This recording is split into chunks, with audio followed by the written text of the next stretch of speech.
Fala, turminha, tudo bem com vocês? Sejam todos bem-vindos a mais uma aula de língua portuguesa e produção textual.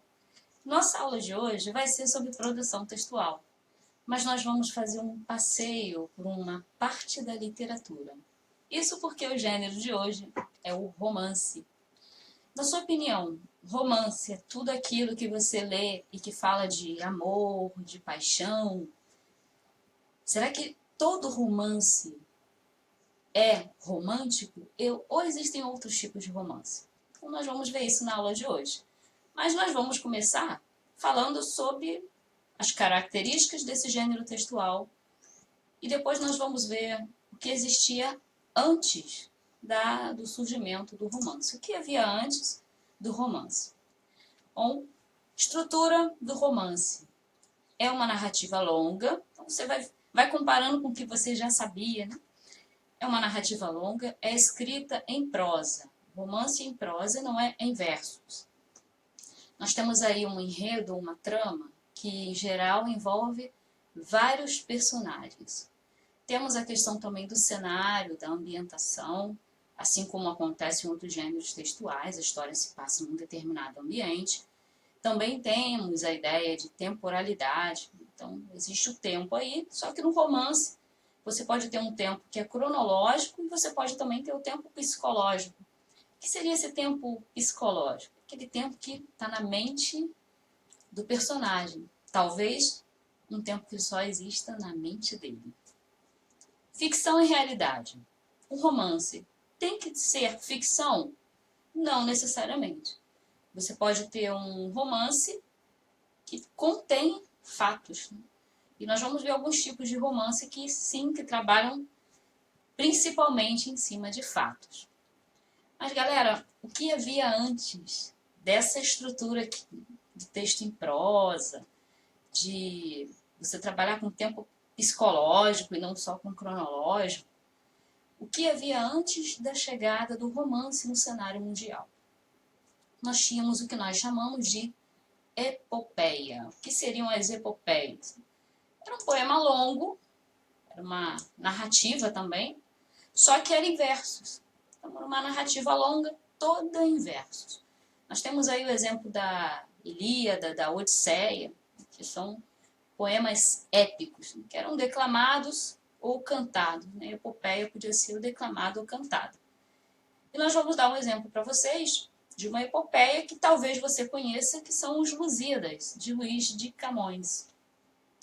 Essa obra, ela narra ali as façanhas do povo português. O objetivo dos Lusíadas é exaltar o povo português ao mesmo tempo em que conta os desafios e os obstáculos vencidos durante a viagem de Vasco da Gama às Índias.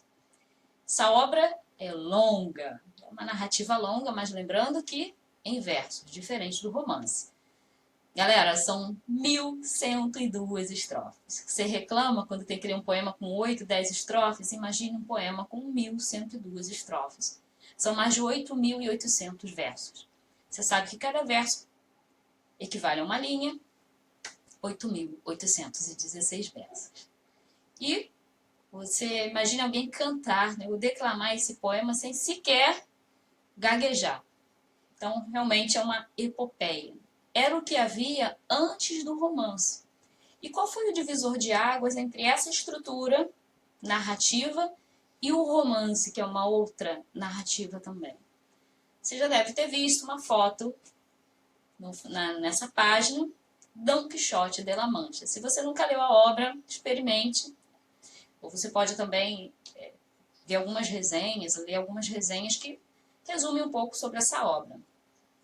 Dom Quixote de La Mancha é o primeiro romance. Dom Quixote é o primeiro romance, a primeira obra considerada romance na literatura.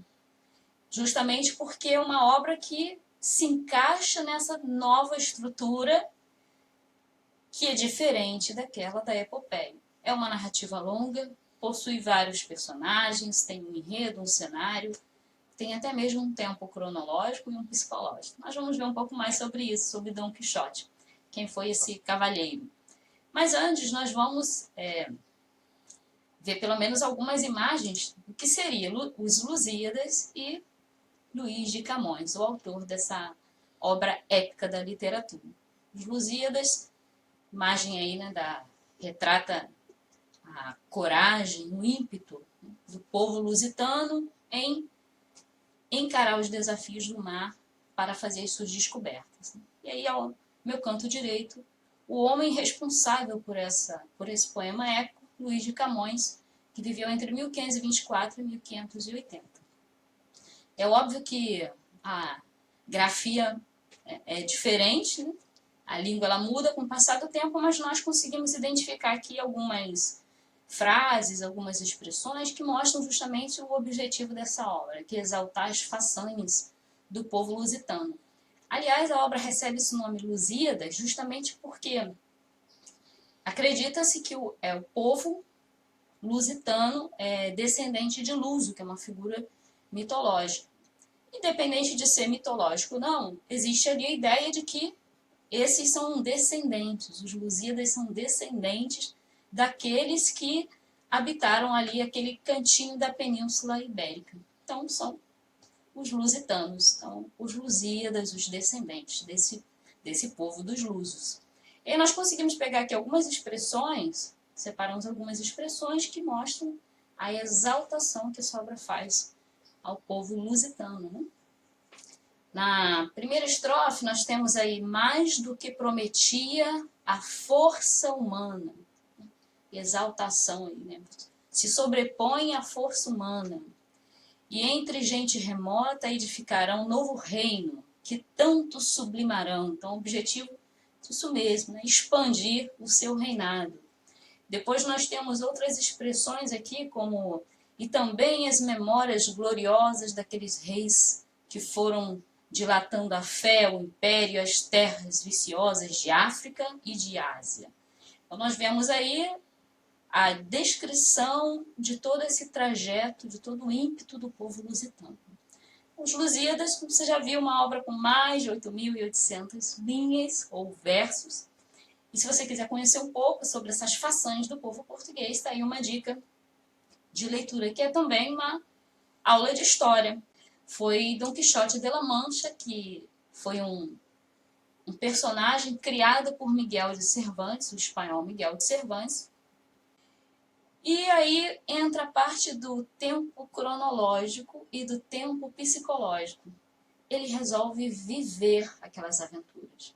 Mas aquelas aventuras não podiam ser reais, porque a realidade não era mais da existência de cavaleiros que lutavam, mas na cabeça de Dom Quixote, sim. Então a obra inteira narra as aventuras desse cavalheiro com seu fiel escudeiro Sancho Panza. E o que é interessante é que enquanto Dom Quixote ele vivia parcialmente no tempo cronológico e muito no tempo psicológico, o cavaleiro dele, fiel escudeiro dele, Sancho Panza, era uma pessoa mais centrada, que sabia separar o real do imaginário. E muitas vezes tentou ali acordar o seu mestre, né, por assim dizer. Mas quando você lê a obra, você nota esse conflito. Né? Conflito entre passado e presente, porque Dom Quixote psicologicamente estava no passado, o presente ali da Espanha não era mais aquele, e o ideal desejado e a realidade. Então existe uma briga externa e interna. Será que Miguel de Cervantes estava querendo passar algum recado a respeito do cenário que a então Espanha vivia? Só você lendo a obra para saber. E por que essa imagem aí, né, desses moinhos aparece? Existe uma expressão idiomática que diz lutar contra moinhos de vento. Não sei se você usa, se já ouviu, né? Talvez não seja tão recorrente assim, mas essa expressão surgiu justamente por conta de um episódio que aconteceu na obra Dom Quixote de la Mancha. Dom Quixote ele imaginou que havia na frente dele ali alguns gigantes. E apesar dos pedidos do seu escudeiro, pedindo para ele acordar, dizendo que não era nada daquilo, ele insistiu em combater cerca de 30 moinhos, né, que haviam à frente dele. Só que, obviamente, não eram gigantes, não eram soldados inimigos, e ele se feriu todo. E aí surgiu essa expressão, lutar contra moinhos, né? Algo que não vale a pena justamente porque Dom Quixote levou a pior nessa história. Romance. Mas quais são os tipos de romance que nós temos? Nós falamos no início da aula, será que todo romance é romântico? Não! Não, nós temos aí uma série de romances, né, de gêneros de romance. É interessante perceber que você vai notar que existem algumas épocas, né, literárias, como você talvez já tenha ouvido falar, no romantismo, no realismo, no naturalismo. E o romance ele vai seguir essas características. Você tem o que nós chamamos de romance histórico, que é um romance que vai destacar a obra, né? Ela vai destacar os costumes de uma época. Não necessariamente falar do amor entre duas pessoas. Ela vai destacar os costumes de uma determinada época. Você vai ter sim aquele romance romântico, mas olha que interessante, né?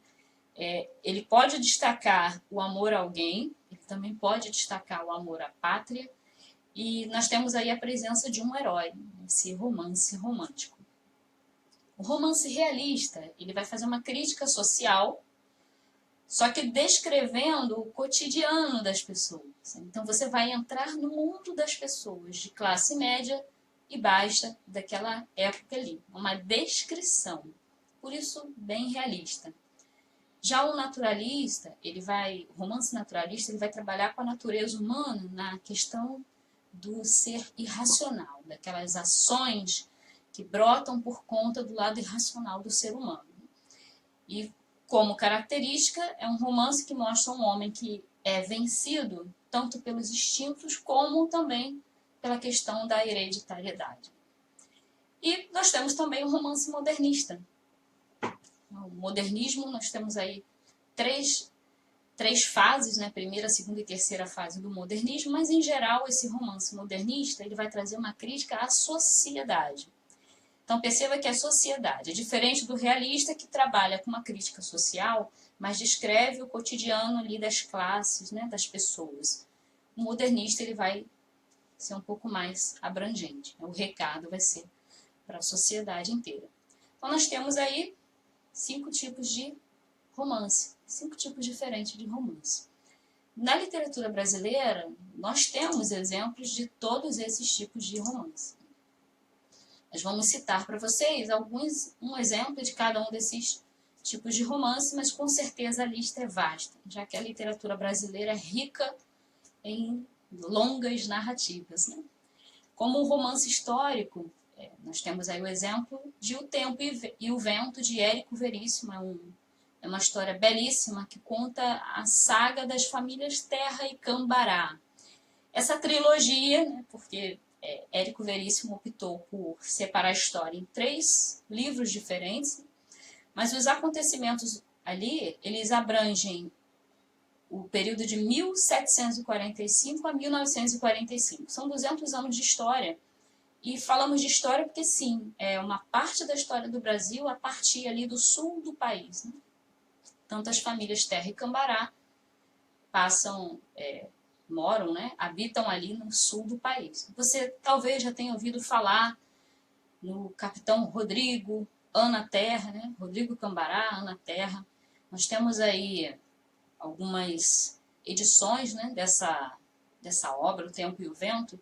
Foi usado no teatro, foi adaptado para o teatro, foi adaptado para o cinema, foi adaptado para a TV como minissérie. Então, se você quiser conhecer um pouquinho mais dessa linda história, né, que abrange aí uma parte, né, da história do Brasil, são 200 anos de história e é muita história em 200 anos, aí exemplo de romance histórico, né, O Tempo e o Vento. Como romance modernista, nós podemos citar aí o 15, de Raquel de Queiroz, né? Temos aí uma bela imagem de Raquel, da escritora Raquel de Queiroz, que viveu entre 1910 e 2003. No caso do romance modernista, o 15, a ideia ali do romance era apresentar a saga, a dificuldade, todos os desafios que os retirantes nordestinos passaram ao fugir de uma seca que que ocorreu em 1898. É interessante nós vermos aí que a característica do romance modernista é uma crítica à sociedade. E quando você começa a ler, como você caminha junto por aquelas terras empoeiradas e vê a luta de um retirante de saída ali, você nota o tom da autora em apresentar o que aquelas pessoas enfrentaram.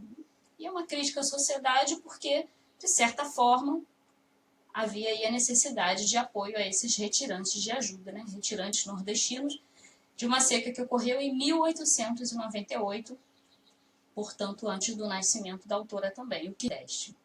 Depois nós temos um exemplo de romance realista. E aí, um dos exemplos que nós separamos foi Memórias Póstumas de Brás Cubas de Machado de Assis. Você talvez já tenha ouvido falar no livro. Essa obra foi lançada em 1881. Temos aí uma imagem em desenho, né, de Machado de Assis. E o que marca essa obra realista é o pessimismo, é a ironia, é a indiferença com que Machado ele apresenta o Rio de Janeiro da época. É uma obra que faz uma crítica social, como característica do romance realista. Só que, lembra do que nós vimos agora há pouco sobre crítica social, romance realista? Ele vai descrever como era aí a relação de pessoas que viviam em diferentes classes sociais. Aliás, o próprio personagem principal, protagonista dessa história, é alguém que é considerado um fidalgo, uma pessoa de classe média alta, na época em que a história se passa. Uma dica de leitura também, um exemplo de romance realista. Temos mais, né? Nós vimos 5 tipos. Romance romântico, né? Para que todo mundo pensava que todo romance era romântico, você já viu que não é. Mas nós temos aqui o primeiro, a primeira obra que é considerada romance romântico brasileiro. E romance romântico porque, como você já viu, obviamente envolve ali a questão do amor, né? da paixão.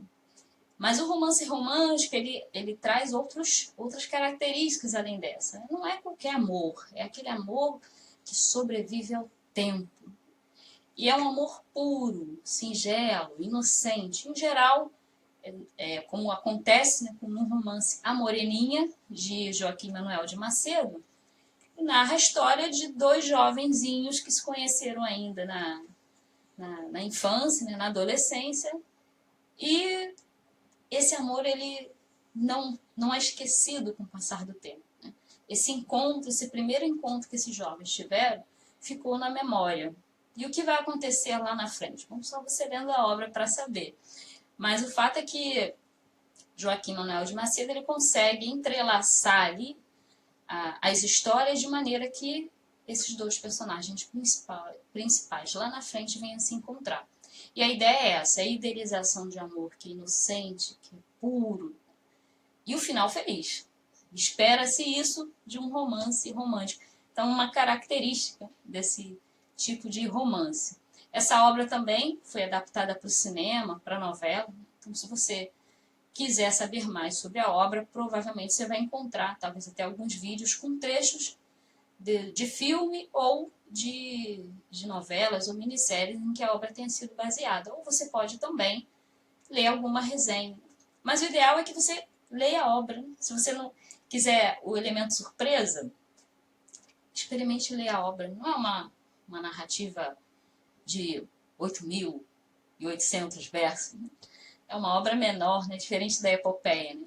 O romance ele continua sendo uma narrativa longa, assim como a epopeia, mas não tão longa quanto a epopeia.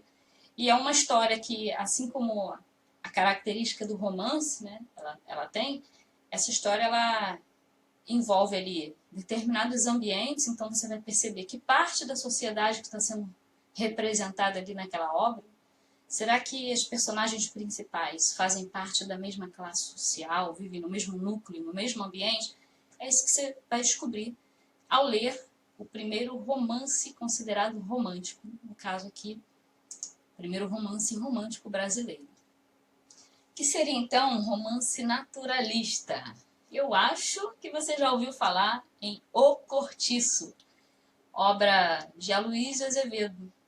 Cortiço, ele apresenta aí uma parte também da história sem falar de história.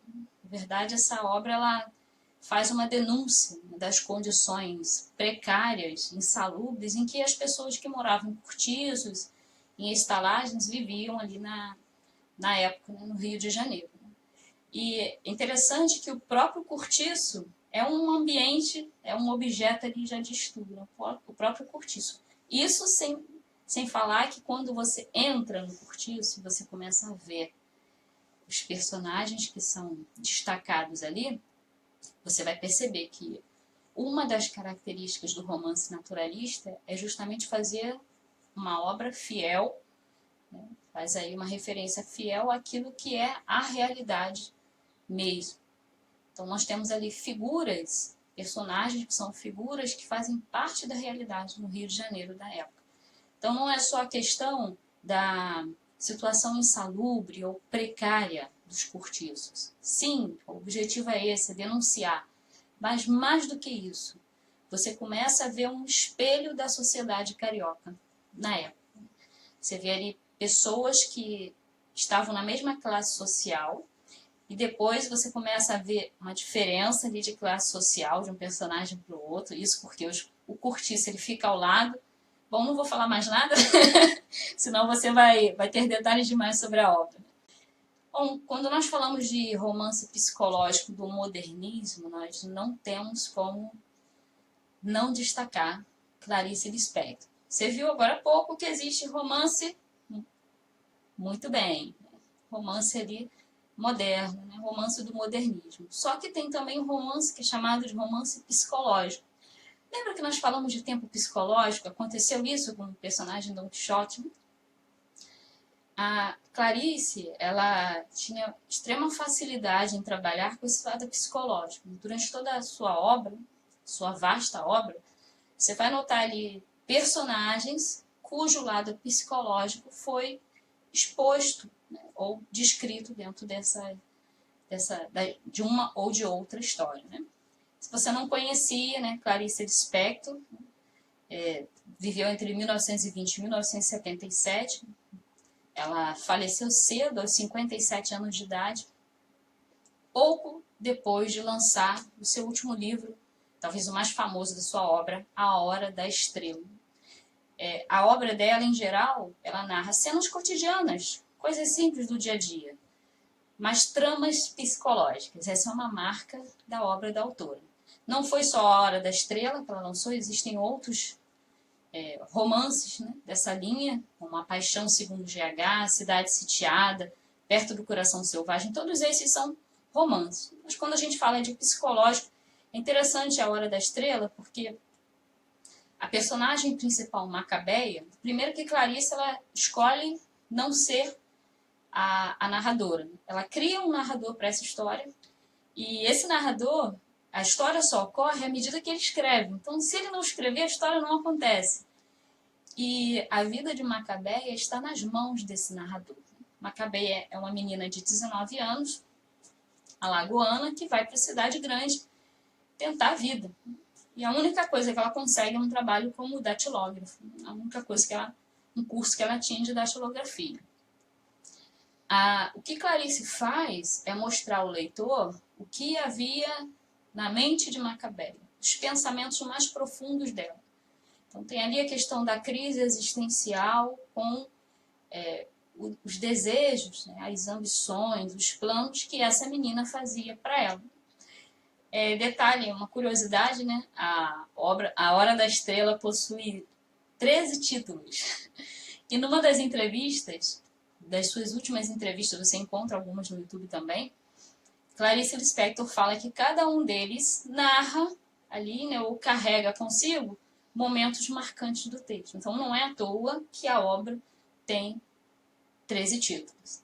Cada um desses 13 títulos marca ali um episódio marcante na obra, algo interessante que chama a atenção do leitor. Olha, o momento agora é esse. Depois, olha, o momento agora é esse. Então, os títulos visam fazer isso. Né? Mas isso ela contou em uma das suas últimas entrevistas. E você encontra algumas dessas entrevistas de Clarice em vídeos aí na internet. Ela tinha muitas frases, né, se encontra também várias frases marcantes de Clarice, e nós separamos uma delas para vocês, onde ela diz: todo silêncio tem um nome e um motivo. Profundo, como foi toda a obra de Clarice, muita profundidade. E aí temos ela como destaque do romance psicológico do modernismo. Clarice, ela é considerada uma das maiores escritoras brasileiras, né? E fora do Brasil também é uma escritora de renome, justamente porque os críticos reconhecem o impacto que a obra dela tem no leitor. E no caso de A Hora da Estrela, algo diferente acontece, porque ela acaba dando destaque ali a um povo específico. É como se Macabeia representasse todo alagoano que vem para a cidade grande, né? Quando sai lá do interior e vem para a cidade grande. Então, é algo diferente que a autora, nesse livro, ela apresenta, né? Que é a questão ali da representatividade de um povo, ou mostrar um pouco dos desafios, né? Que aquele que vem para a cidade grande, para os grandes centros urbanos, ele enfrenta. Então, ela apresenta isso nessa obra, algo que não era comum nos outros livros da escritora. Além de escritora, Clarice também era jornalista.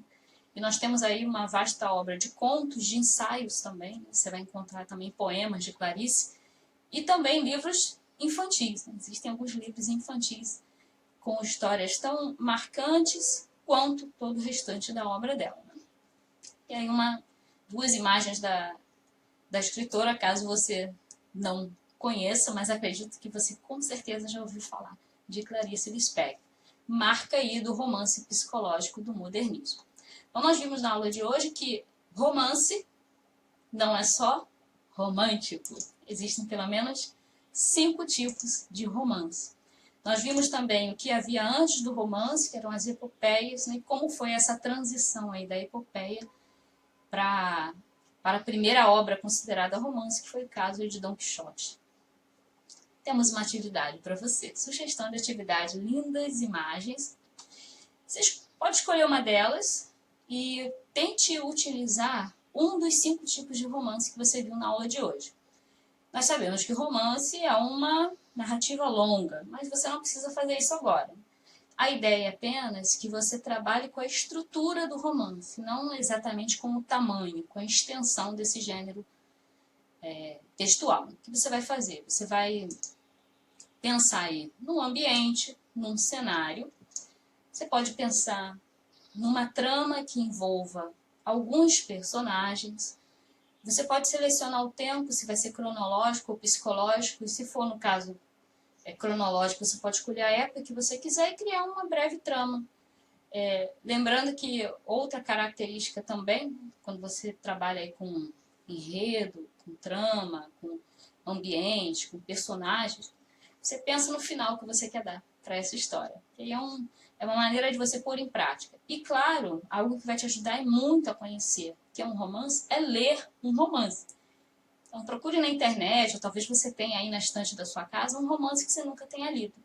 E ao ler, você vai encontrar ali aquela estrutura básica, né, que todo romance ele tem. Talvez você encontre também informações como essas que nós vimos, né, que servem para classificar um tipo ou outro de romance. Ok? Espero que vocês se divirtam enquanto estudam e nos vemos na próxima aula com outro gênero textual. Beijão para todos, até a próxima!